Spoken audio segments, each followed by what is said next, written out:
All right, so this is where the lecture starts for today. And there is something called GoFi, which means good old-fashioned AI. And it turns out that GoFi was, in some real sense, the birthing place, not just of modern-day applied ontology, but also of modern-day AI. So the same people who were using and developing GoFi were also developing what we now think of as applied ontology. So GoFi means something like this. It's deterministic in the sense that it's based on logic. The GoFi AI would be a set of logical axioms, and you can use those logical axioms then to draw inferences.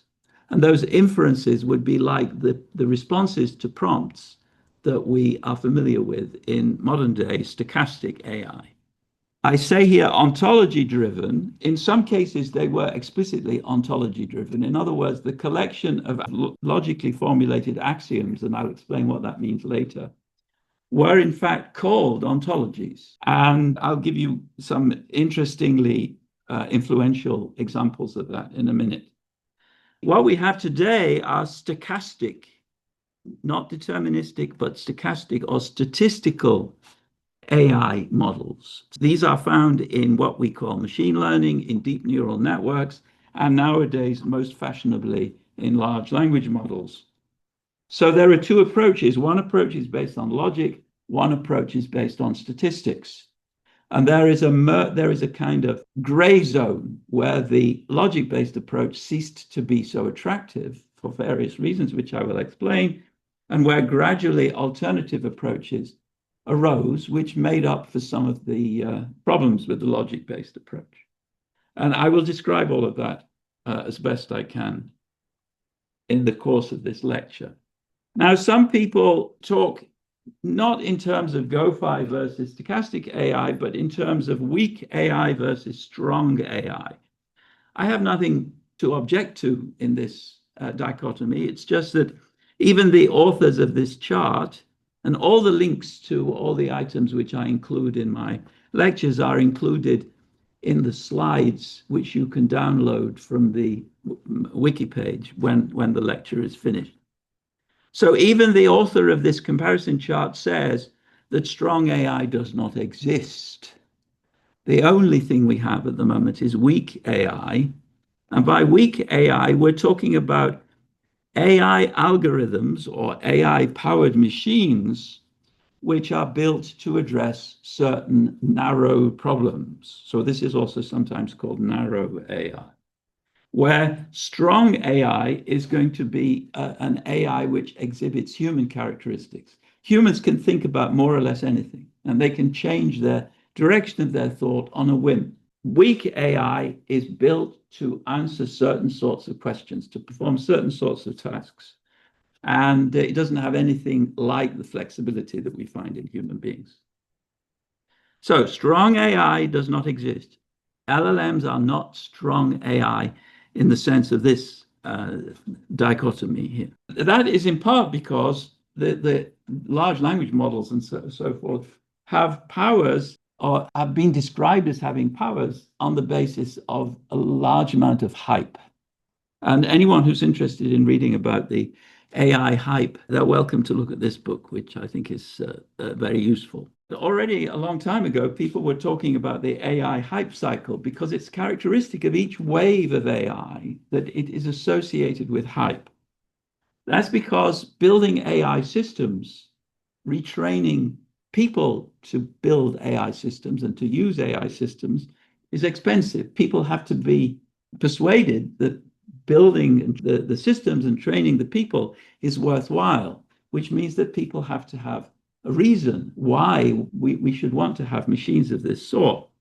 So the first AI hype cycle began with what was then called strong logical AI in Stanford around about 1960. I guess one of the core examples of use of this logical AI or GoFi or whatever we call it was to train robots to have common sense. So the idea is that if we build robots, they need to be able to navigate through the world with the same kind of commonsensical beliefs and skills that humans have. And so a lot of the most interesting work in this phase in the development of AI was robot common sense work. And I'll come back to some details to illustrate that in a minute. So this was the birth of AI, and it was also the birth of applied ontology. The very same people, John McCarthy is the most important of these people. He is the person who is normally credited with having coined the phrase artificial intelligence. He was also one of the early people to describe some of what he was doing using the ontology word. Now, the reason, or the marketing gimmick, depending on your evaluation of this kind of activity, the reason why they thought they needed this logical AI was to support, as I understand it anyway, military planning. So they persuaded the military that with these new big computers, which were just being produced, they could use these new big computers in order to help military planning and military costing of plans and so forth. And it's true that we now have some very clever AI systems which can do wonderful jobs which help military planning. And an example is ship stow planning. So there is a quite famous former marine architect who created computer models of all the ship hulls which were used for transporting military equipment, tanks, and so on in ships across the world. And he devised what is called an expert system, whereby what used to take weeks to plan in which order the tanks and the other devices were brought to the port, moved into the ship, and then arranged inside the ship. That used to take weeks. Using his software, it takes a few seconds. You just type in what you want to go on the ship, and it will tell you which order, where, and so forth. That's a really good example of an expert system. But then at that stage, these promises did not hold out. The military was very disappointed with the abilities of these new machines that they had paid a lot of money for. And so the money dried up. The AI world was split into two groups, both of which hated each other. One group were the realists who said, we knew that this would not do what we were promising. We have to be much more careful in what we say about AI. Those people were accused of having ratted out the other people who are really still really enthusiastic about the possibilities of these machines. And this is characteristic of in each cycle. The AI world gets split. I predict it will happen soon. We'll come to that. All right, then the next phase, it was the phase of neural networks. Minsky is the name often associated with this phase. So the idea is that you can build machines which use networks, which are something like the connection networks in the human brain. And these neural networks then are more powerful than the logic-based AI approaches which had been around in the previous phase. And this didn't work either. So the neural networks they just didn't do the job. And so this led to the second AI winter, when there was a collapse in investment. There was a lot of infighting between different camps in the AI world. And then came deep neural networks and reinforcement learning and AlphaGo and what we have today, ChatGPT and Grok and Claude and so forth. And I predict that there will be a third AI winter. We may already be entering the third AI winter because of the poor responses to ChatGPT 5, which was for many purposes slower and had other problems than its precursors. But certainly when we're standing here at the apogee of what these things can do, and when we can see how clever it was to produce them, the use of reinforcement learning to create the initial ChatGPT is really an amazing achievement, albeit one which, as we know, had a strong tendency to hallucinate. But still, I project that there will be a third AI winter. It's reasonable given the history of AI so far. It's reasonable given the concerns that people are already expressing in terms of cost, in terms of errors, in terms of the crazy salaries which are being paid to the people who are building these things. And if you look at the financial planning which is trying to support these investments in machinery and in training runs and in hiring new experts and in buying new NVIDIA chips and so forth, there's no way in which it can make a profit. It gets worse and worse from month to month rather than better and better. And if you're interested in that question, I recommend the work of a man called Ed Zitron, Zitron. He has some really interesting analyses of the financial state of the GPT world. Okay, so let's go through a timeline then. We have the first phase starts with a paper by McCarthy and Hayes. So John McCarthy is normally credited as having coined the phrase artificial intelligence. Patrick Hayes was a young Englishman who communicated with McCarthy about philosophical problems from the standpoint of artificial intelligence. That's the title of their first paper. He wrote to McCarthy, and McCarthy was so impressed that he immediately invited him to come to Stanford to work with him. Patrick Hayes, more than anyone else, invented what we now call applied ontology. Hayes's work is typical of the work which was going on in the 1970s to try and use GoFi, so logic axiom-based AI, in order to solve various kinds of problems, primarily problems about machinery and engineering. And we'll see some details about the work of Hayes in a minute. So there were lots of people trying to solve problems about engineering, robotics being one of the families of problems that they were trying to deal with, in different groups, different universities, different companies. And they were all doing interesting work, but they were all doing it differently. They used different abbreviations, different symbols. They had different problems, different technical terms. And so there arose a movement called the KIF movement, which I'm calling it the KIF movement, whose goal was to create a knowledge interchange format. In other words, you would persuade everyone who's engaging in this activity of trying to create axioms which could be used to train a robot, for instance. You persuade them all to use the same terms, the same symbols, the same predicates, so that all the knowledge can be exchanged and combined from one group to another. Sounds like a really good idea. And one of the leaders of this KIF movement was Tom Gruber. Tom Gruber is otherwise famous for having been the author of Siri. Now, Siri is almost certainly the most successful ontology ever. It's an ontology artifact. In 1984, there arose something very closely related to the KIF endeavor, which was something called Cyc. We'll talk a lot about Cyc later on today. And then in 1985, Hayes published his two most famous pieces called The Naive Physics Manifesto and The Ontology of Liquids. And I'll talk about both of those.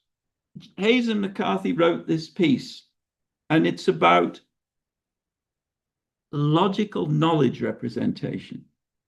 Now, philosophers think that when you know something about the world.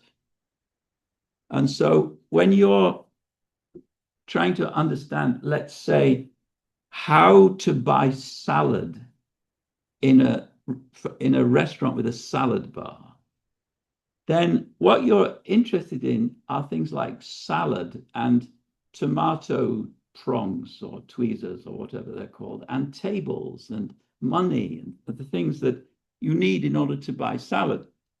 You're not interested in the knowledge, you're interested in the world. And that is, at this point in the evolution of ontology, a very important division between two schools of thought. one very small school of thought which said an ontology is a representation of reality. Aristotle belongs to that school of thought. On the other hand, you have those people who say that an ontology is a representation of knowledge or of the concepts that people have about the world. And Tom Gruber is a good example of this concept-based approach to ontologies. So what were Hayes and McCarthy doing? Well, they were working in what they called an AI field of logical knowledge representation. They were working on representation and reasoning about time. They were working on the idea of, all in this one paper, the idea of a situation calculus. And they were working on the use of logic for representing knowledge in a computer. The red stuff here is epistemology, and the green stuff is ontology. They are all run together. Now, Hayes was, in part anyway, a philosopher, a young British philosopher. McCarthy was a Stanford computer engineer. We can't say that he was an AI expert. It's still interesting that we don't really have a word for the person who works in AI, like AIist. All right, so this is a clash between epistemology and ontology, which was not yet separated. It's become separated out much more in recent times. Knowledge representation is not a sexy word, or it's not as sexy as it used to be. But in those days, there was a whole discipline of what was called knowledge representation and reasoning. There were journals of knowledge representation and reasoning. And it was a very popular way to describe oneself. I went to meetings on knowledge representation and reasoning, which, from my point of view, were really meetings about ontology. So the line was still confused. So Siri is an ontology-driven application for the masses. And if you look down here in the middle, we have an ontology of restaurants, an ontology of movies, an ontology of events, an ontology of weather. And so when you enter your prompt into Siri about whether there is a traffic jam on the road to such and such a restaurant, what time does the restaurant close, the Siri app is using ontologies in order to provide the answer to your question.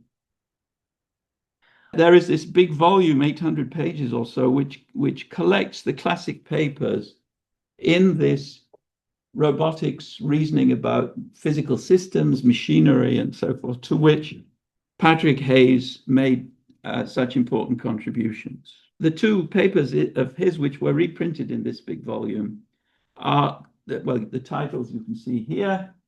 There's Naive Physics Manifesto, and then Naive Physics Chapter 1, Ontology for Liquids. There was only one Naive Physics Manifesto. This is not the second, it's just a rewrite of the first. And there was only one chapter, and that's the Ontology for Liquids. But still, they're incredibly important pieces of work. So the Naive Physics Manifesto says this. And you think about the goal of building a robot with common sense. How do we do that? Well, we have a lot of words like tomato, tweezers, customer, money, cash register, apology, and then we have axioms. If you bang into a table when approaching the salad bar, you don't need to apologize. But if you bang into a human being, that would be another word, then you do need to apologize. So that would be an axiom of naive physics, that physics for robots buying salad in a restaurant, which is a commonsensical thing, which in those days, everyone was doing all the time because there were salad bars everywhere. It's now there are salad bars only in, I only know of one salad bar in the whole of Buffalo. That was what the second Naive Physics Manifesto is all about, how we need to do this in order to capture the whole of human common sense. Maybe it would take 9,600 predicates, which just means words like bar or human or tomato. Now, this has a philosophical root. The use of the word ontology, remember, he called it the ontology for liquids. And the word ontology runs through what Patrick Hayes is doing. I believe it was him who made the word ontology a technical term recognized by computer scientists. The origin of it was the work of a philosopher, a very famous 20th century philosopher called Willard van Orman Quine. He was a logician, famous philosopher, very influential, particularly in the United States, but also to a degree in other English-speaking parts of the philosophical world. So his name is known to all philosophers from the 20th century. He had this idea of what an ontology is. Now, you have to remember that in America in the mid-20th century, the common view was based not on Aristotle, it was based on physics or on science. So philosophers wanted to be scientific philosophers. They didn't care really about old metaphysics. They wanted to work in a world where science was the queen of the philosophical world. But they still wanted to do ontology. So how do you do that? Well, you say, we're not interested in what exists. That's the old way of doing ontology. We're interested in what scientists believe exist. He called this the ontological commitments of a scientific theory. And the slogan is to be the value of a variable. And so if you consider the sentence for all x, if x is a rabbit, then x is a mammal. That's a very typical kind of sentence that you find in these axiom systems created by the naive physics people. I mean, they don't talk about rabbits so much, but that's the kind of sentence that you find. And now the variable here is x, and the value of the variable is rabbits, not the kind rabbit. There's nowhere here where you're talking about any kinds or categories or classes or universals. You're just talking about instances. So what you're ontologically committed to the existence of, if you have this in your scientific theory, and it might be in a biological theory, that means that rabbits are in your ontology. The ontologist is answering the question, what exists? And the answer is rabbits. Nothing more, not the kind rabbit, not the species rabbit, not the genus rabbit, because you don't quantify over those things. You only quantify over individual rabbits. Now, another feature of Quine's approach is that he doesn't say set of ontological commitments of a true scientific theory, because who knows which one is true? We have some good ideas, but he didn't want to be committed to an ontology based on the true scientific theory, because he was modest enough or skeptical enough or radical enough to think that we don't know what is the true scientific theory. And so you might have an ontology of golems, for instance, because you can say true things about golems, maybe. All golems are clay creatures that have been magically brought to life. Here, the values of the variable are golems. The golem example is not very convincing. So Patrick Hayes had the marvelous idea. So he got the word ontology from Quine. I'm sure about this. He doesn't say so anywhere as far as I know, but he is going to study not the ontological commitments of scientific theories, but rather the ontological commitments of human beings, common sense ontological commitments. So we're going to use first order logic axioms to capture human common sense, and then we will build an expert system, reason over these axioms, in order to enable a robot to buy salad. In the ontology for liquids, I don't know if you can read this, but these are the possible physical states of liquid. This is the kind of thing that he does in his ontology for liquids. So it can be a wet surface if it's lazy and still. It can be flowing down a surface if it's lazy and moving, a kind of not very steep surface. And it can be energetic moving, for instance, waves lapping on the shore. And so he has 15 different states of liquid. In principle, you could do that for a tomato. You would have unripe tomato, ripe tomato, overripe tomato, unsquashed tomato, uncut tomato, and so on, blended tomato. And you can see that to do this for everything in a salad bar would take a long time. To do it for everything in the world of human common sense would take an even longer time. And that was why naive physics failed. Well, that was one of the reasons. Another reason is that they were writing axiom systems to describe the behaviors of machines or of physical systems. And so this was called naive physics or qualitative physics, physics without numbers.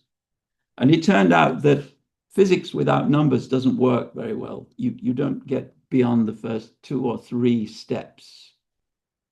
An example of physics without numbers would be the following: that if you have a ball on a string and you make the ball go round and round and let go of the string, which direction will the ball take? Will it take a straight line or will it continue in a curved motion?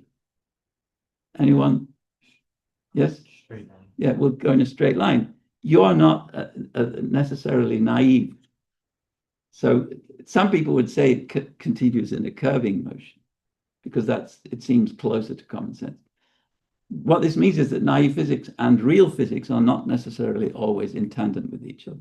I'll give you some more, the lazy built bulk liquid history. So here we have the liquid state, but liquids also engage in moving, in wetting something, in spreading, in flowing, in being contained, in the container being emptied and filled, flowing down a steep incline, and then there's still and moving, unsupported, falling, supported on one side, flowing, supported on neither side. And then we have pouring a cup of milk onto a table. This is the table. And then eventually it spreads and starts falling and then wets the carpet. So when you said Quinn, using a rabbit example, just focused on the existence of instances, not genuses of the species. Yeah. By aggregation, though, if you say fx is a rabbit, then a rabbit is a map, so on and so forth. Yeah. Right? If a lion is, and so on. Wouldn't that give rise to at least primitive taxonomies and of relations and classes? That is the way I would view it. But Quine truly was a skeptical reductionist. The only things which exist in the universe are individuals. There are no sets, even no collections. There are just individuals. And then the other one was when you said the naive thing, the object was. Yeah. So he's interested in common sense and the view of commonly held beliefs as opposed. Well, actually, no, that's unfair to Quine. Quine was not interested in common sense. He was interested in the ontological commitments of science. It's Hayes which was interested in common sense. When you say the common sense aspect of naive physics, right?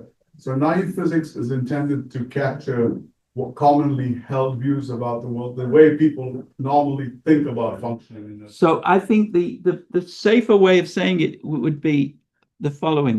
The naive physics in the Hayes community was really seriously interested in getting robots that would work, or in understanding the way machines would work, without using numbers. It's qualitative physics. So they thought it would be useful. It turned out that it was not useful for a number of reasons, and so the movement died.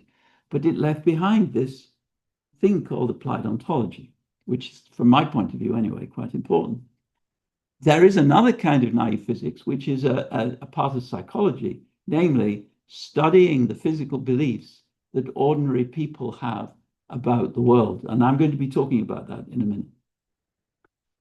Everything that Hayes was doing was connected with first order logic. Now, does everyone in the room know what first order logic is? No? Okay, so in a way, very simple. I'll give you a sentence from Hayes's paper. A container is either a closed container or an open container, that's the right way up.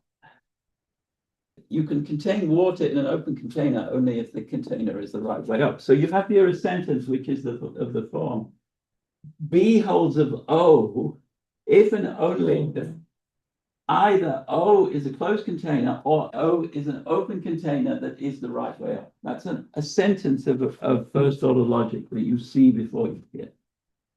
And we're using the abbreviation V to mean or. That's just the way we do it in first order logic. We're using and to mean and we will be using, which if we do any more of this, we'll be using this sign here to mean not. Sometimes people use upside down V to mean and. So there are different symbolisms, but this is the basic approach. Then we have if then, which is this U on its side, and if and only if, which is this three barred equal sign. We have this for all, which is an upside down A, and we have the for some, which is an upside down E. You could also read E as meaning there exists. Mm-hmm. And then I'll give you just one example. Everybody loves somebody. This would be expressed as for all X, if X is a body, then there is some Y, which is also a body, and which is such that X loves Y. So that's a first order logic sentence. It illustrates all kinds of features, but one thing it illustrates is that this would be true even if the only body you love is yourself. In order to rule out that case, you would need another clause, which would say, for all X, if X is a body, then there exists some Y. Y is a body, and Y is not equal to X. And X loves Y. Mm-hmm. Anyway, we're not going to do any more first order logic, but first order logic was amazingly important for philosophy, for ontology, and for AI. So at least for the early stages of AI, and without the early stages of AI, there wouldn't have been the later stage. All right, the philosophical role of first order logic goes something like this. In the history of 20th century philosophy, which is all that we're interested in now, we're interested a little bit in the 21st century, I suppose, but round about the beginning of the century, there was a lot of very interesting activity devoted to the philosophy of mathematics. In the course of that activity, first order logic was invented. The inventor of first order logic, a man called Frege, F-R-E-G-E, he is also the grandfather, the eminence grise of analytic philosophy. He was a German. Most of the action in analytic philosophy was in England originally, and then it spread. Analytic philosophy was built around the work of Frege. It was built around using logic to understand language, to understand the nature of language, the nature of knowledge, and so forth. And to the extent that analytic philosophy almost worshipped first order logic. They said that first order logic is the mirror of reality. And I think that's a big mistake. And so I wrote this paper called Ontology, which, well, the analytical philosophy of the last 100 years has been heavily influenced by a doctrine to the effect that the key to the correct understanding of reality is captured syntactically in the F holds of A or R holds of A, comma B of standard first order predicate logic. I think that was a mistake made by great names in the history of analytic philosophy, such as Wittgenstein and so forth. But leaving that aside, my paper was not successful. There are still many phantologists afoot in analytic philosophy, and they are not aware of the fact that they are narrowing their scope by insisting that the first order logic way of organizing sentences is the correct picture of how the world is organized. All right, now, philosophy, analytic philosophy of the 20th century also had two movements which were a bit more sophisticated than phantology. One is called social ontology. So social ontology is a discipline in philosophy, which is accepted by everybody as a discipline. And then analytic metaphysics, which is really ontology as I understand it, but seen as part of analytic philosophy. And the leading figure in this field is Kit Fine. That part, what is important is that first order logic is the basis of OWL, which means the web ontology language. The web ontology language is the de facto standard language for ontology work. And we're going to see a lot of OWL as we go down the road in the next few weeks. So first order logic is very expressive. I gave you just one example. I could give you much more interesting examples of the expressivity of first order logic. So I, along with some colleagues, built an ontology of infectious diseases. And in the definition of infection in that ontology, I would need to have one part of the definition be an 8-place relation.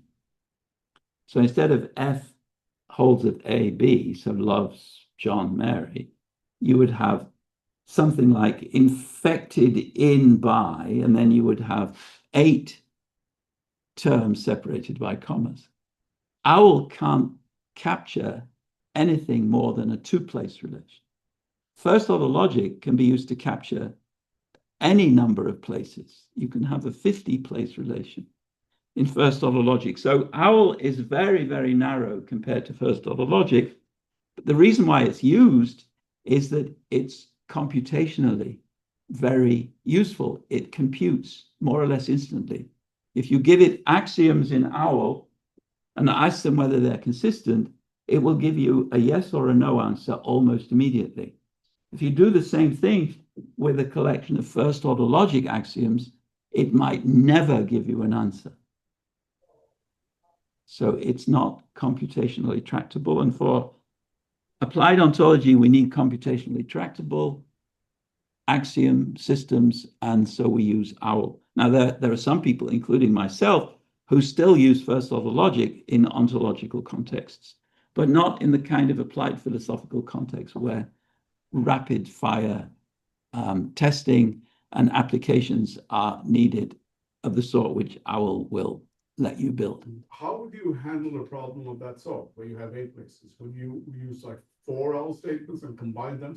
I'm just trying to get So, yeah, in very many cases, you can't do anything. There is no way in which you can capture the idea that is being expressed by this definition, which has as part one 8-place relation. What you can do in many cases, and this is true for defining nearly all diseases, actually, you can't define the disease in the sense that you have necessary and sufficient conditions for being an instance of that disease. What you can do is just define the necessary conditions. So an infection is always in an organism. An infection always involves a pathogen. An infection always involves some locus of the infection. But you can have a pathogen and a locus in a human being without having an infection. So you don't have sufficient conditions. And you just have to get away with what you can get away with just by specifying sufficient conditions. You have a lot of power in other ways, but there's no surefire way of capturing the things that you can say in first order logic by using OWL. If there was, then first order logic would be computable, because you could just use this surefire way of translating into OWL and then compute with the OWL. Could you then like second order statistics to sort of take the results of the initial classifications and combine them? I'm thinking very primitively, like cluster analysis. You see what I mean? That then you're going outside the realm of that is normally considered the realm that is the responsibility of the ontologist. But there are some ontologies which do indeed go down that road. So one of the most successful ontologies in the disease space is something called the human phenotype ontology, which is successful because it actually helps doctors with their statistical analyses. Barry, I have a question. Yeah. So Tavi has been working on looking at what Alan built for the 12 or 13 modules in common logic of BFO and trying to build a hypergraph. Are you saying that we're just not able to reason over common logic right now and we will be in the future? Or are you saying that it's going to be conditionally impossible to do it? Well, there are a number of different levels here. First of all, in the eye of God, it's impossible. So God just made the world so that first order logic is not computationally tractable. There are many, many sentences in first order logic, or many, many collections of sentences in first order logic, which you can't prove to be consistent or disprove the consistency. You focused on just basic formal ontology, just So the classes. even just focusing on BFO, you won't be able to get around this. However, now I have to express myself very carefully here.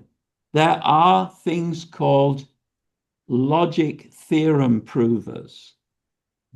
And Alan is a brilliant master using these logic theorem provers to prove first order logic sentences to be true relative to a given theory. So, in other words, you can use these logic theorem provers in order to go beyond what seems to be an insurmountable hurdle. But you can't do it automatically. You need a human being to coax the prover in the right directions. And that's what people like Alan can do. Yeah. And would you So say a lot of relationships, we don't really need common logic for them because they're simple relationships, even if they're broken into parts? common logic, from my point of view, is really just first order logic with a few extra wrinkles. So Yeah. what applies to first order logic applies to common logic and vice versa. Yeah. Common logic is, if you like, a version of first order logic that is computer friendly in a syntactic way. In other Yeah. words, it's easier to feed into the computer. Yeah. Well, the way I've always explained it to people with OWL is that we're really trapped in this binary relationship of object, subject, predicate. And in common logic, you're really in an n-ary situation. But you're saying that it's going to be impossible to build a reasoner to prove realistically, consistently statements in common logic? So what I would say that the people who are working in building common logic axiomatizations will be very careful to make life easy, as easy as they possibly can, so that in many cases it will indeed be possible to prove that adding this new axiom to the existing set of axioms will not lead to an inconsistency. So you can, in other words, you can add it safely. In some cases, that will be done automatically. You can just see it. In other cases, it will be done with the help of a theorem prover. There, you need a bit of skill using the theorem prover. In some cases, it will not be possible to do it. You just won't know. And so you probably should avoid going down that road. Okay. Do you think that playing around with the temperature token of your prompts could have prevented ChatGPT from fabricating sources? So, in other words, could I have spoken to ChatGPT more politely? I am always very polite. I always say please, even when I'm talking to a machine. I was polite even when I said that shouldn't you apologize for that? I moved in the direction of not being polite when I said I do not need to know how to format a citation. I need to know the source of this particular citation. So, I don't know the answer to your question, but you can try. It's very hard though, because you can't predict where ChatGPT is going to falsify a quote. So you can never know whether it's your politeness which helped or whether it's just randomness. Does it make sense to say that Hayes's ontology of liquids described the behavior of liquids, but did not go so far as to specify any type of hierarchy of liquids? Yes, so he did say a little bit more about certain types of liquids. He talked, for instance, about rivers versus lakes. Um, he didn't talk about liquids from the point of view of chemistry, but that would actually be one area in which the general idea of naive physics, as seen by Hayes, could help part of real physics, because chemistry as a science, so as a part of real science, I mean, chemistry is a science which is interested precisely in the behaviors of different kinds of liquids, amongst other things, different kinds of metals, different kinds of proteins, and so forth. And so the chemistry ontology does indeed have a module which deals with some of the commonsensical features of chemicals like coffee and alcohol, which are very important chemicals. They're also liquids. So what you're suggesting we can do is actually already being done.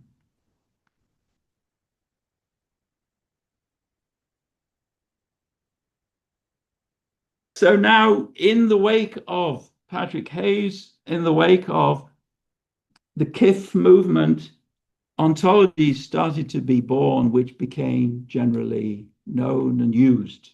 The first influential one, I think, was Sumo, or one of the first. It was built by a group of people all working on different things, including me, although they took over only part of what I had to offer. But there is part of my work on ontology in Sumo. It was built in a very democratic sort of way, so different people could vote on different ingredients in the ontology, and it broke. So there is one man called John Sower, again, talk about again in a few minutes, who was part of the group that was building Sumo. And it said that he was always making objections to every suggestion.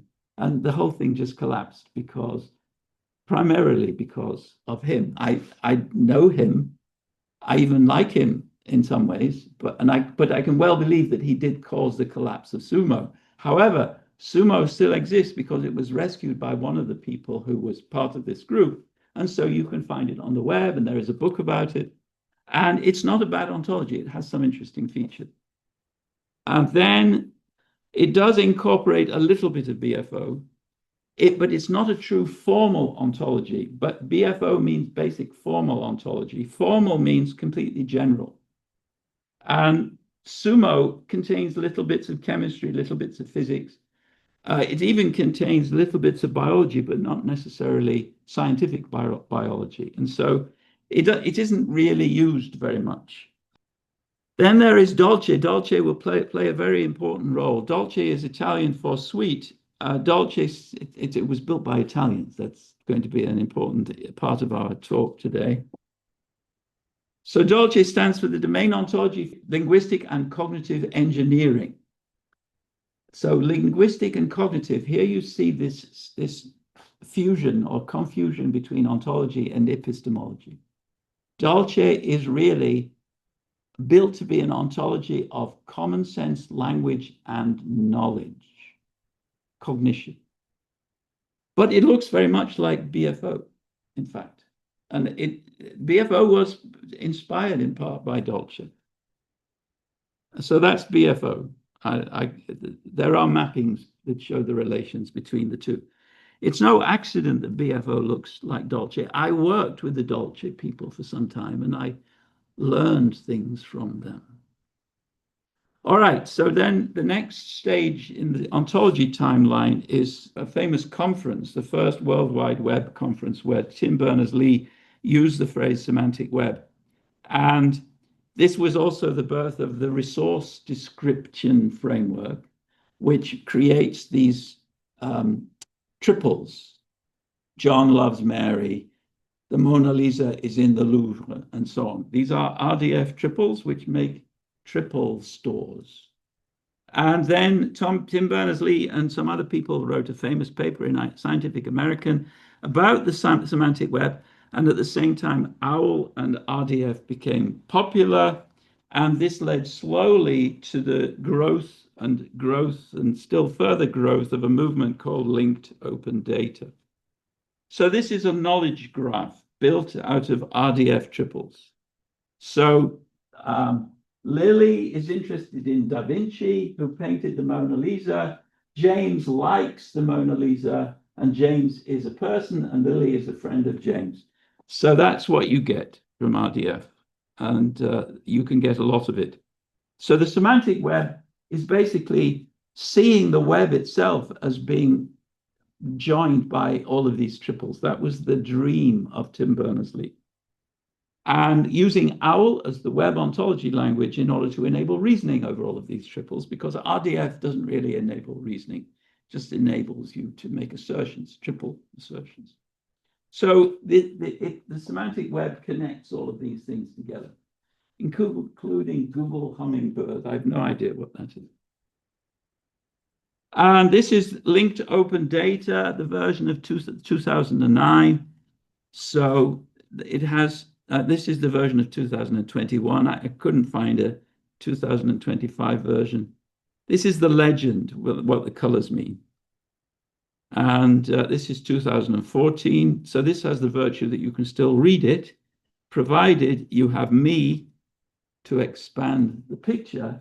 So you have semantic web dog food, semantic web University of Southampton, semantic web VIAF, the Moore Lab, archives, hub link data, the drug bank of the Free University of Berlin, Yago, and Cider of the Free University of Berlin, and so on. There's a lot of stuff here. This is a big knowledge graph, as it were. Notice that the term knowledge graph means that it's not connecting things in the world, it's connecting data about things in the world. And here is the legend for 2014. So this is my favorite part. It has audio scrobbler and data, so forth. This is the biology part. All right, so then we come to the next stage in the timeline of ontology, which is the appearance of BFO and the hub and spokes idea. BFO was created when I was working with something called the Open Biomedical Ontologies community, which was founded by an English geneticist and one of the leaders of the Human Genome Project Circle. He was in charge basically of the fly genome project, the housefly, domestic fly, by the name of Michael Ashburner. And he was a very good friend of mine. He was chaperoning me when I first started working with these biologists. And so he built a gene ontology with some friends. I had just got a large grant from the German government to build an institute for the study of medical ontology.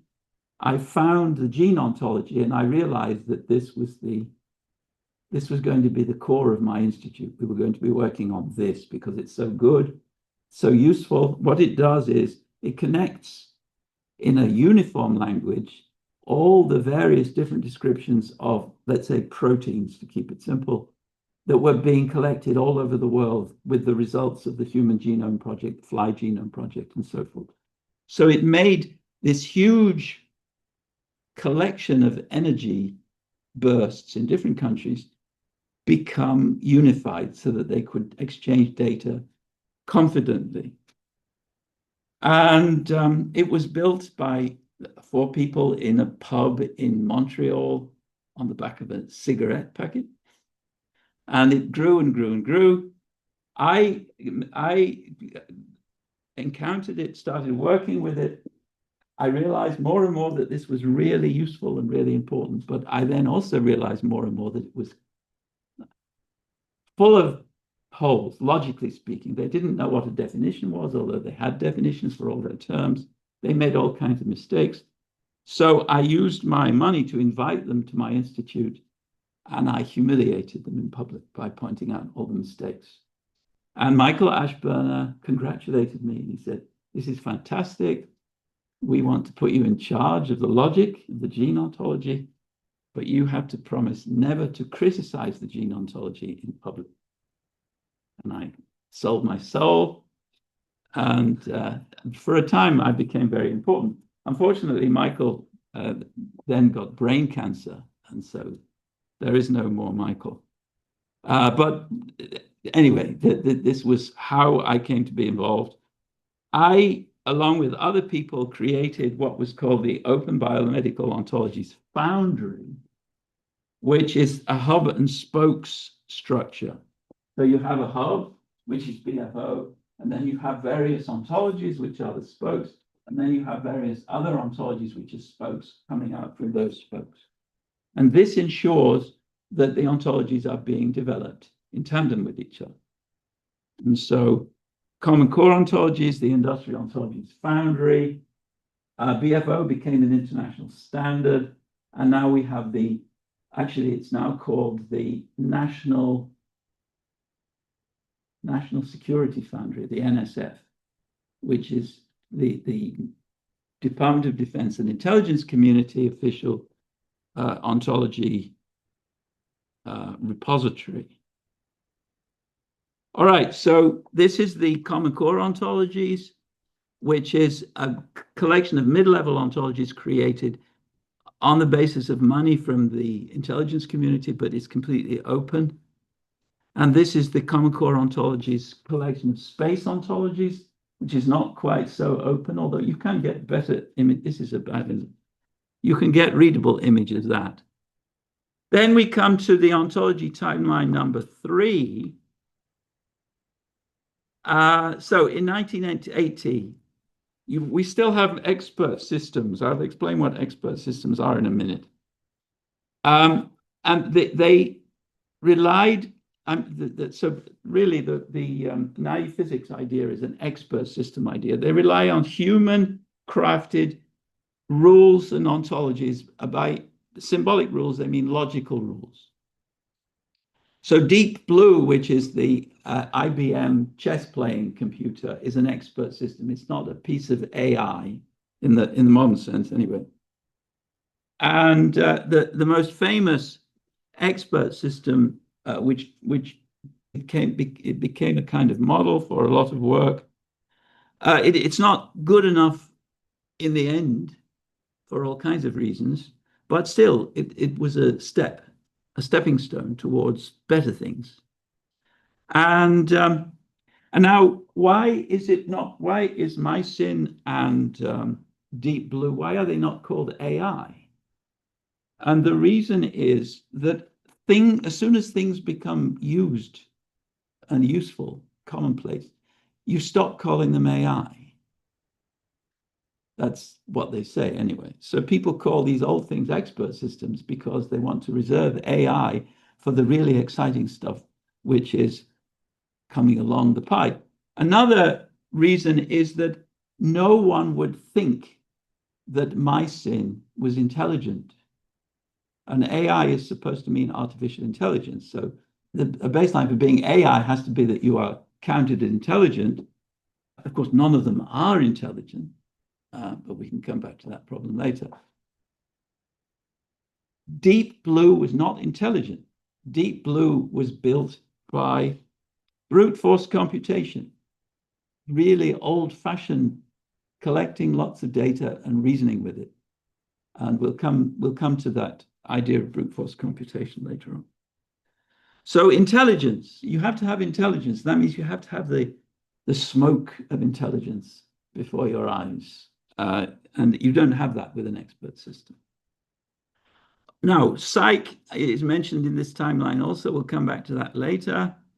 So banks use expert systems. And one of the reasons why bank expert systems failed, or many of them, is because it's very expensive to populate an expert system. This was true already of naive physics for robots. It's just too expensive to collect all those names and give them formal definitions and work out how to compute with those formal definitions. So we have expert systems, and then starting in the 1990s, we have ontologies in biology, in engineering, in various domains. in biology, they had a hub and spokes model, and that means that the biology ontologies built in the 2000s are still alive, still growing, still used. None of the engineering ontologies built at that time are still alive. They all died because they were all different. So they didn't have a hub which would keep them connected and consistent and interoperable with each other.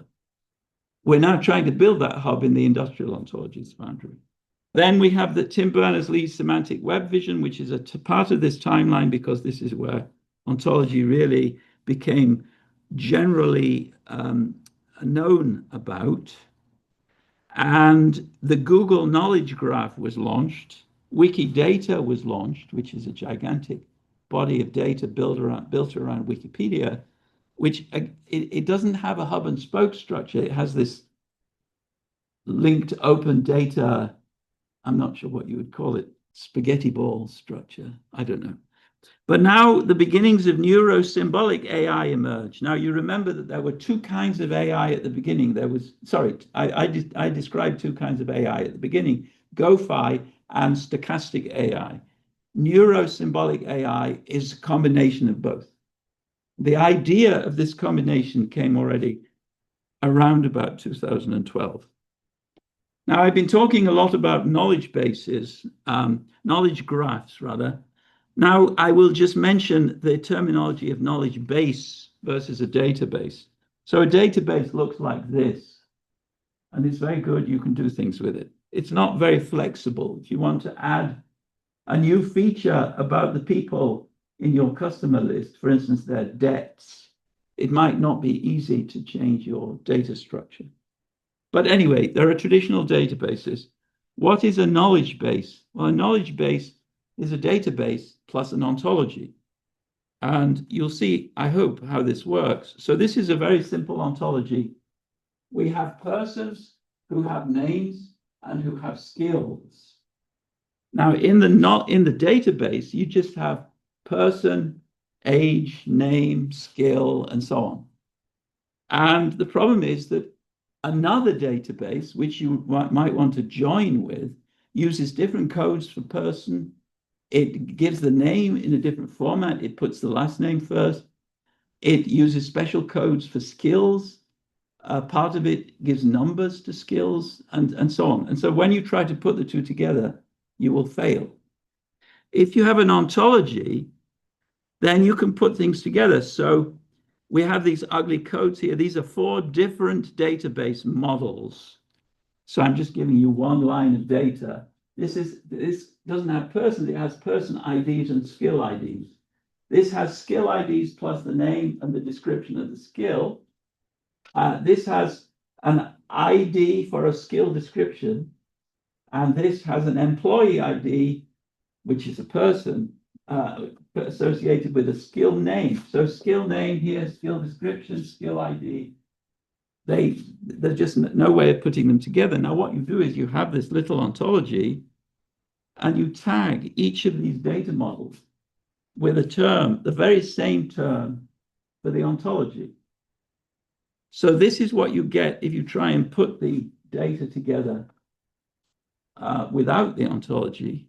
If you have the ontology, very easy to put all the person names down one column, whether they are in the form employer ID or just ID or person ID. And then you can have the associated field value. In this case, you're interested in skills. So you have field values, Java, description programming, and so forth. And you can arrange all the people along one column, or you can arrange all the skills along one column, because you've tagged the data with one ontology so that the skills are all brought together through the tag. And you'll see how that works in a minute. Here you have the data, here you have the ontology, and you tag appropriately. So the knowledge graph is the data plus the tags. This is a database pertaining to lots of aircraft components of some sort which were subjected to a radiographic exam. So you have the exam ID, the token, the act of performing the exam, the result of the exam, and then you have various other things. And now you want to reason about this. And you have an ontology of act of lot acceptance for testing, act of radiographic exam, inflation device, act of production, and so on. These are all in the ontology, which was built to be used in different testing stations across the US Air Force. And then using the ontology, you can see how this particular column is linked to this column, for instance. And you can reason about those cases where the values in these two columns are in the wrong relation to each other. They shouldn't be like that. Something's gone wrong. And you can work out which are the tokens which go hand in hand with specific exam results, again, by using the ontology. And this tagging can be done very easily because there are programs, software. One of the programs is called Karma, whose job is to help you tag the column headers of all your databases using a single ontology, so that all your base databases, which were hitherto scattered and disconnected from each other, become connected through the ontology into one big database, which you can then reason over. So this illustrates the sort of thing which is being done on this front. All right, so that's knowledge graphs. And now I'll pause again for questions. Does it make sense to say that Hayes's ontology of liquids describes the behavior of liquids? Knowledge graph just contain ontology plus data? If so, does BFO make this distinction explicitly? Now, BFO has room for data. BFO has room for those kinds of data artifacts which are called ontologies. But BFO doesn't go down into the entrails of how different kinds of data artifacts are linked together. For that, you need the information artifact ontology, which deals precisely with different kinds of information artifacts, identifying kinds of information artifacts, but also identifying relations between the instances of those kinds. And that's where you would get the definitions of terms like knowledge graph. So now we have the birth of neuro-symbolic AI, which neuro means the use of deep neural networks. Symbolic means you're still using GoFi. So you propose a hybrid approach, symbolic structures for reasoning, neural nets for perception, for instance. And DeepMind is a hybrid neuro-symbolic architecture in this sense. We'll go on. So DARPA in 2019 started talking about explainable AI and machine common sense. Programs were pushed, but nothing really of value was created. Neuro-symbolic reasoning systems were being tested. The AI world tests a lot of things.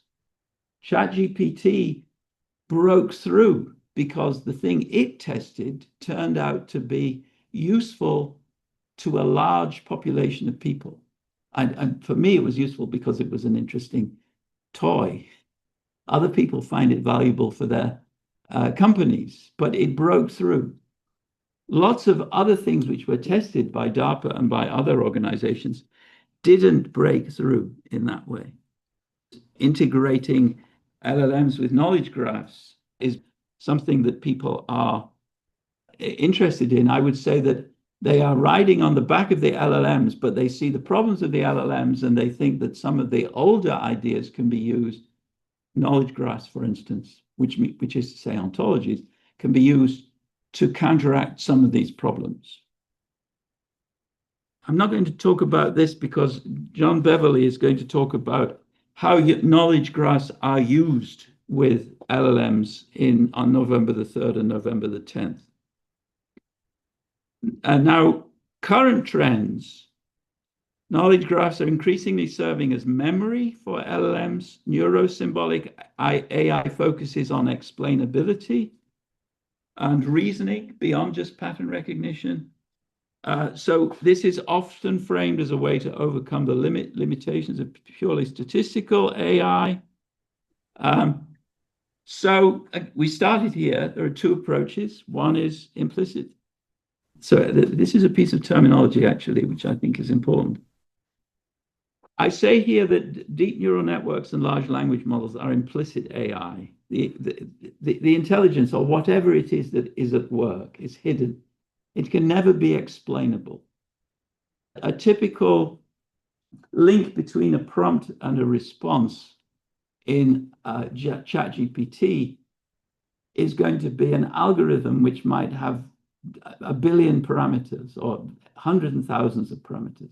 And there's no way a human being can understand what that algorithm is doing. So there's no way a human being can explain what that algorithm is doing. And so we can't have explainable AI. Explainable AI in the sense of large language models. You can have explainable AI in the sense of GoFi easily. That's part of the package. So I want to call the AI in large language models implicit, which means hidden. And then I want to call the AI which is contained in GoFi as explicit, which means it's open. Now, I talked last week about the glory of large language models, glory of ChatGPT. The glory is they invented a new way of doing mathematics. Old-fashioned mathematics involves a mathematician with a beard and a pencil and an eraser. Philosophers don't need an eraser. And the mathematician thinks and he works out explicitly what he has to do next and so forth. That's explicit mathematics. LLMs are mathematical algorithms. That's all they are, but they're not made by people. They're made by pouring huge amounts of data into a funnel and having the data then processed using statistical processes to create algorithms. And these algorithms can do fantastic things. And they are mathematical. They're just pieces of mathematics. That's why they are not conscious. That's why they're not intelligent. That's why they don't have values, because mathematical algorithms are not conscious or intelligent or have values. They can't be responsible for anything. They're just pieces of mathematics.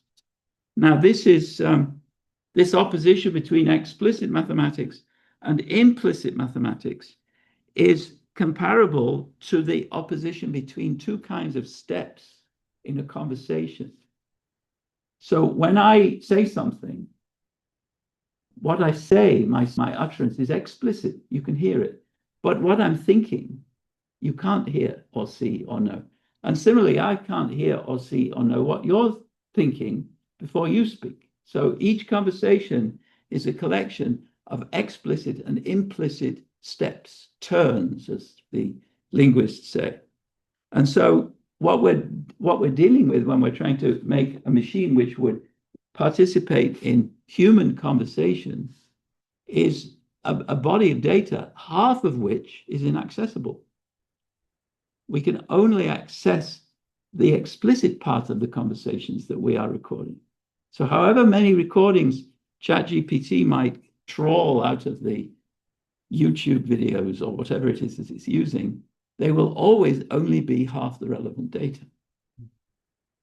The term top-down AI, yeah, which is rules-based, is that an updated name for GoFi? In the sense that it's built on an explicit system of rules coded into the software. So it depends what goes on down at the bottom, but the top part is indeed what you find in GoFi. The top part is characteristic of Go. The top-down part. We'll go back down to the real roots. So for Aristotle was a realist. He thought that the world existed, that the things we see in it exist, that the behavior that they engage in exists, and that we can know it because we just look around. So for Aristotle, there's no way in which you can falsify any of his beliefs because everything is just common sense. So if you point out to him that there is here a black swan, he will just shrug his shoulders. It's not important because we all know that swans are white. So he had a realist theory of categories, which are otherwise called universals, types, species, genera. And he was an epistemological optimist. He thought that we could know everything, and we all almost certainly already know everything. And there are some things that we don't know very well, but There's no, he would just shrug his shoulders regarding those things. Our human common sense provides a broadly accurate picture of what exists and of the major categories of what exists. And this worked for 2,000 years. So it was called the perennial philosophy. Everybody believed in it. There were some crazy medieval philosophers who tried to poke holes in it, but even they believed in it, basically. And so there are reasons why it survived for so long. But eventually it was brought down by bad guys like Descartes and Berkeley and Hume and Kant, especially Kant. And then in the late 19th, early 20th century, this is my view of the history of philosophy. The good guys came back. Nobody reads the really good guys, who are Reinach and Ingarden. We've mentioned Husserl already. Some people do read Husserl. And then there's Quine, we've already mentioned him. There's Searle, we've already mentioned him. Then there are people like Kit Fine, who are listed here, who are analytical metaphysicians, who are basically realists. They do not think that the first philosophy is epistemology. They think like Aristotle, that the top of philosophy, the top-down starting point of philosophy is metaphysics. And then we have, at the very end, bad guys of a quite different flavor who are called four-dimensionalists. Now, if you look at the ontologies that I mentioned, sumo, dolce, BFO, there are a few others, GFO, UFO. They are all three-dimensionalists. What this means is that they have objects and they have processes. Objects are in 3 dimensions, processes are plus time. So we have 3 dimensions plus time. Four-dimensionalists say that there are no objects. There are only space-time worms.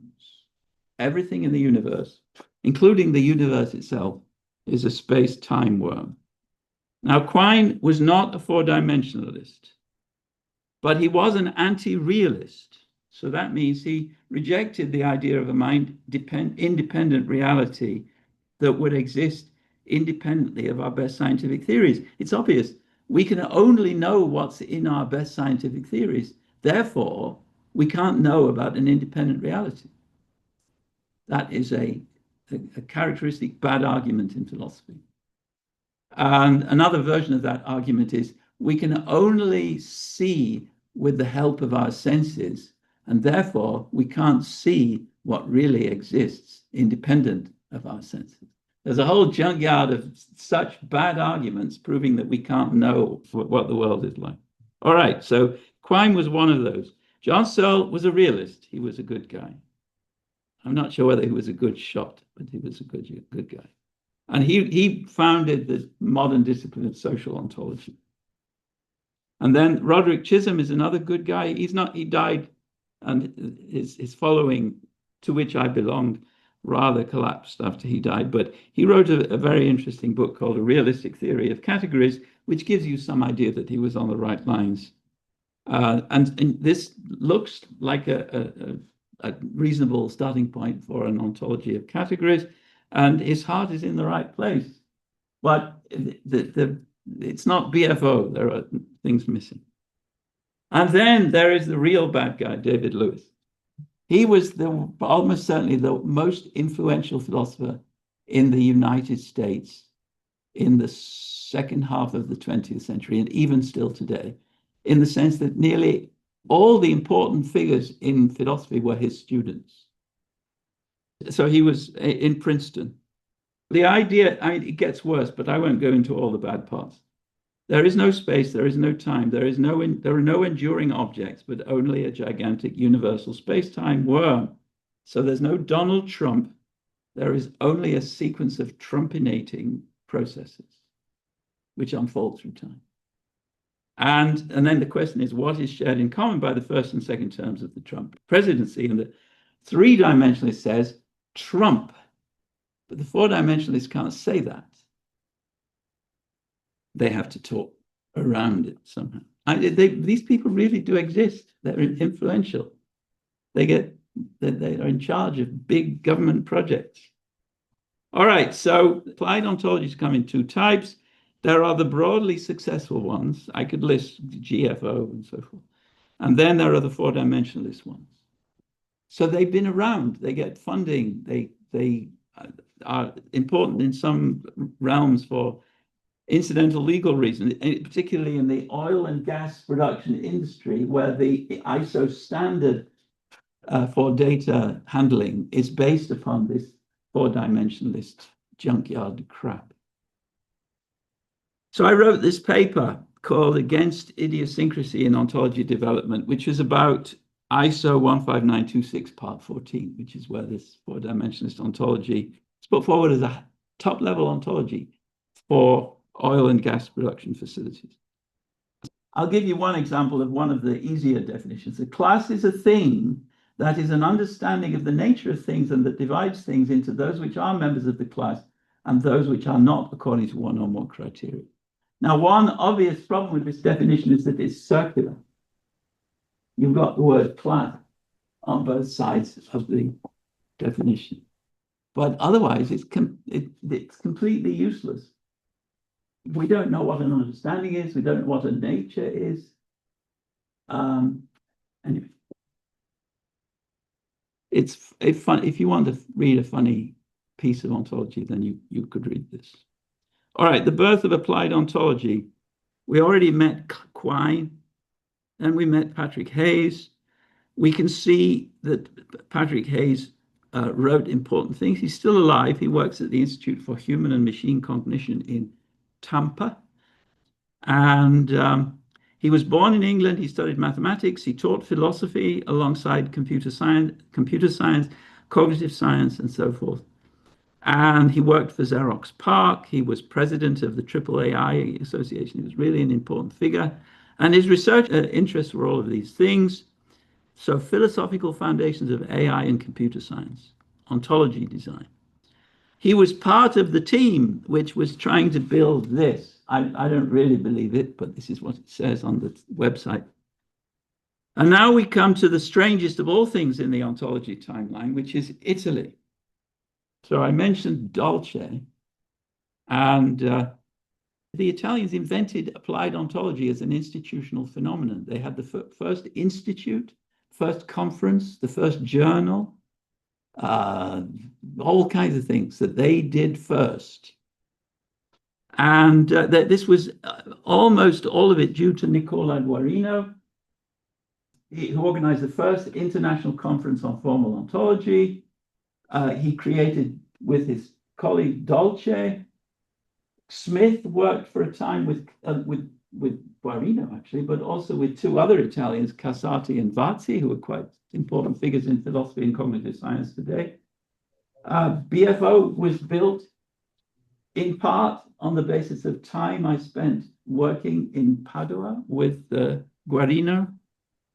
And then in 2003, they established the Laboratory for Applied Ontology in two parts, one in Trieste and one in Rome.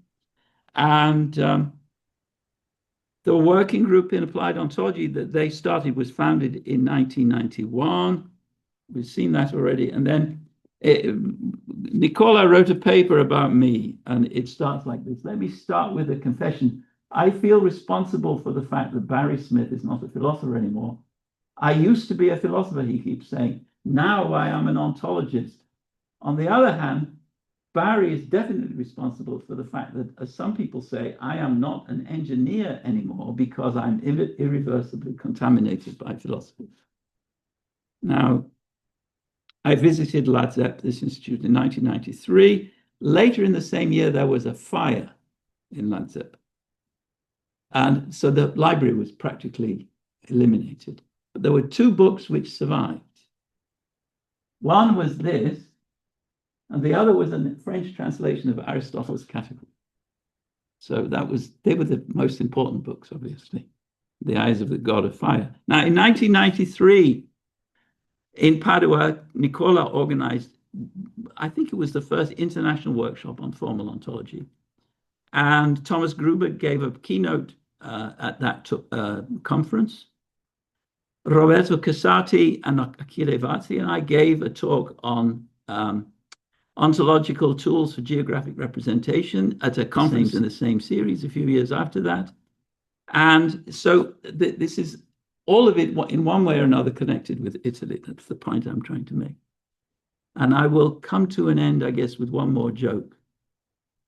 John Sower hated me for a long time. And the only reason he gave was because I'm English. And the reason why you hate English people is because Peirce was an American philosopher and he was American. This is sort of the reasoning that John Sower used. Now, I think he has a more balanced view of me, but he says intelligent things. So he points out just this year that Apple worked for 2 years to use LLMs to derive a better version of Siri, but they gave up because of the hallucinations. Siri didn't hallucinate. It was a GoFi. When you build Siri using LLMs, it hallucinates, and that could be dangerous. You could set your house on fire. And so Apple canceled their project for an LLM-based Siri. So he says a better method would be 90% accuracy plus a message for all the others, which say, please restate that request, or please ask a human being, or something like that.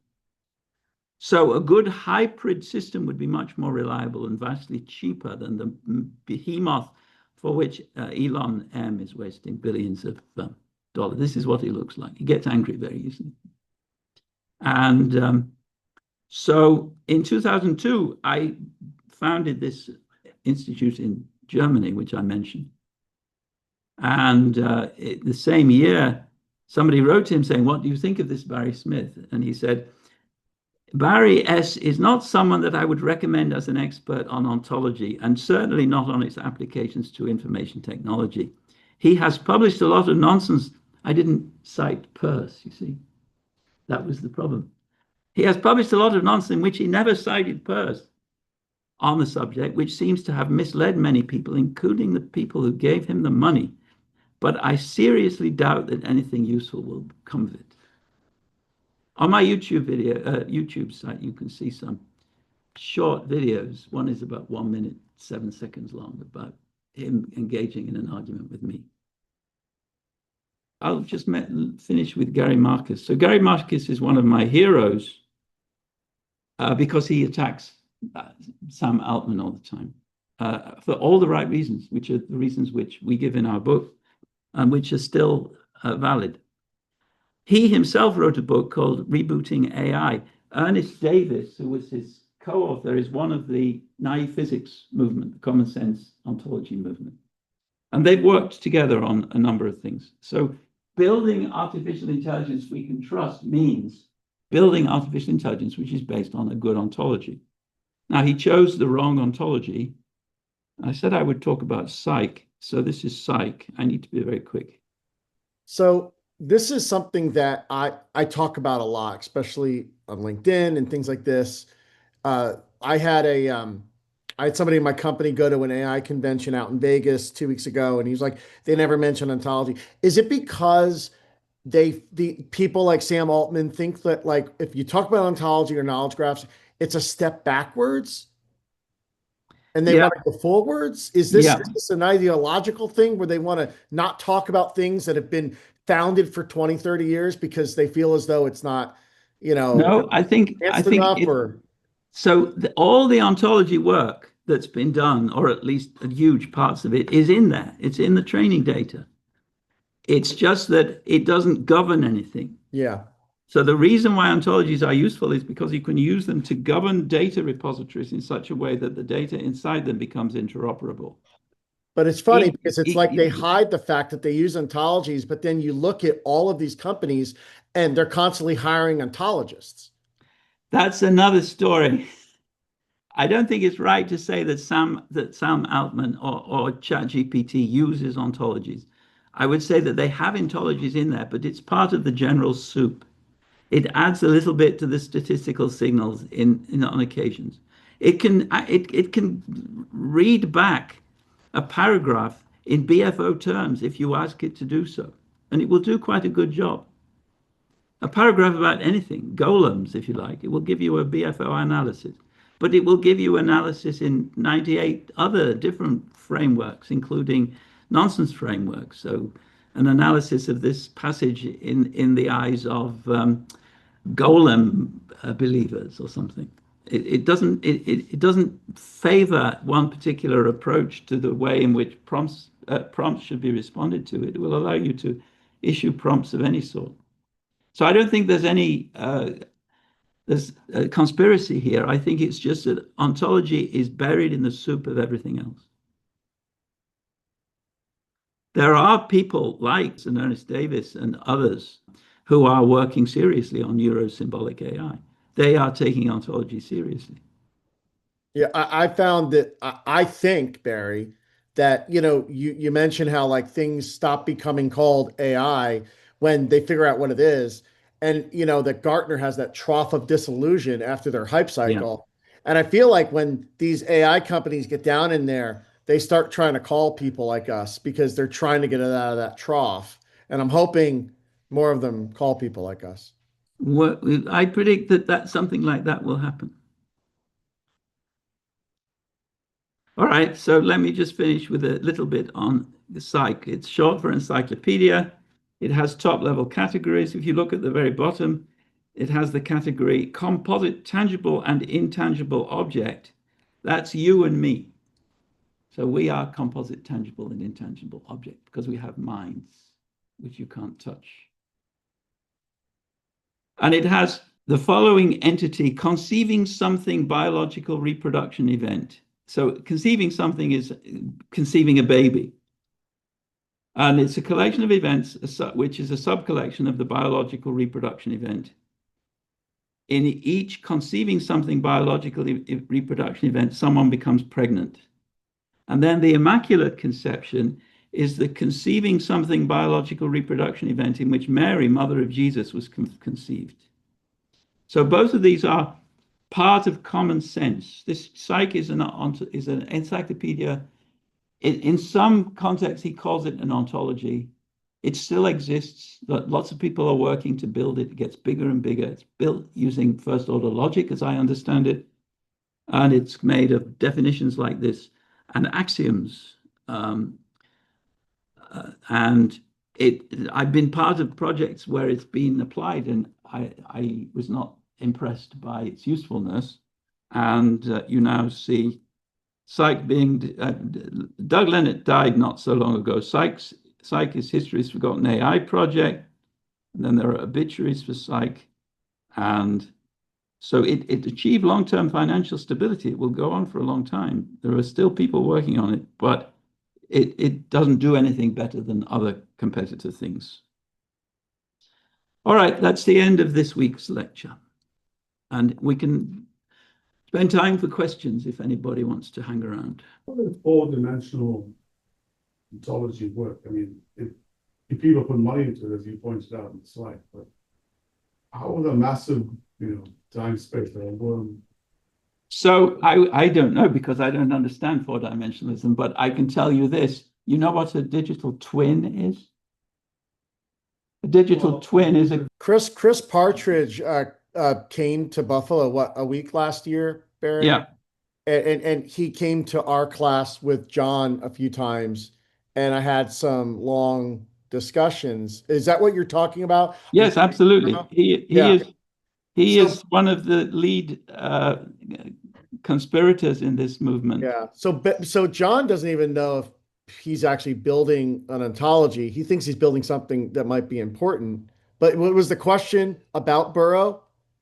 Well, I don't know whether Burrow will be important, but Burrow influences people, and they seem to become four-dimensionalists as a result. Yeah. But is that what the four-dimensional question was, Barry? The four-dimensional question in the room here was, what do people use this for? And my example would be this. So there are digital twins. People build digital twins of rivers or of housing projects or of surgical wards in hospitals in order to use software and even to use AI to predict flaws or faults or shortages. So somebody was given the job of building a digital twin for England. And the man who was put in charge of this project was a four-dimensionalist. And so England doesn't appear anywhere in this digital twin, I'm assuming, nor do any buildings or roads or anything. It's all processes.